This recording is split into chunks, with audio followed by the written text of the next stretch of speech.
på vej op mod 600 meter, og det her er en Lotte Friis, som er væsentligt lettere svømmende, end jeg overhovedet havde tænkt mig. Hun har ført over de sidste 400 meter. Her kommer hun rundt 200 meter igen, og hun fører den her VM-finale 6:12 og 51 hundrededele, det vender hun på, og det vil sige, at hun stadigvæk holder en tidsgennemsnit på sådan cirka 1 minut og 2 per 100 meter. Det her, det er en kæmpe overraskelse med Lotte Friis. Hun svømmer, som hun har tænkt sig at køre det her hele vejen i garage. Hun har i hvert fald lagt alvorlig afstand til Camilla Potek, som jeg forventede ville være en alvorlig konkurrent. Hun har lagt afstand til Rebecca Adlington fra Storbritannien, den olympiske mester, og hun har indtil videre også afstand ned til den svømmer, som de fleste her i baggrunden sidder og hæpper på, Alicia Filippi fra Italien, der er et kæmpe navn på de her breddegrader.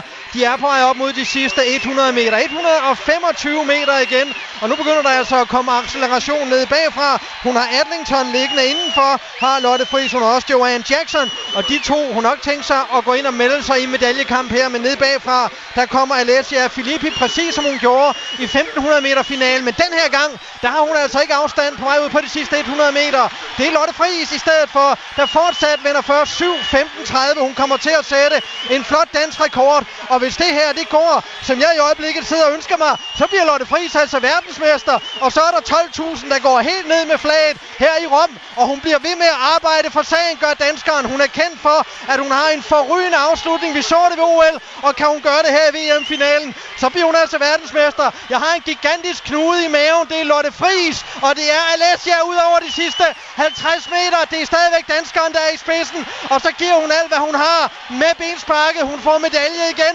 Det er jeg ret sikker på, at hun kæmper som en sindssyg, men også en god acceleration fra italieneren over på bane 7. De to er så langt fra hinanden, de ikke kan se hinanden, og Lotte Friis bliver ved med at kæmpe opportunistisk for at blive verdensmester. Det er umuligt at sige herinde på de sidste 12,5 meter, hvem der bliver verdensmester. Jeg tror, det bliver Lotte Friis ud af det blå. Det kan ikke lade sig gøre. Lotte Friis verdensmester i 800 meter. 8:15:92. Jeg får hjerteslag, og italienerne er fuldstændig lagt ned.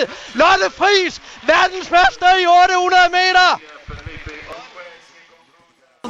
Di corsa senza fatica proprio.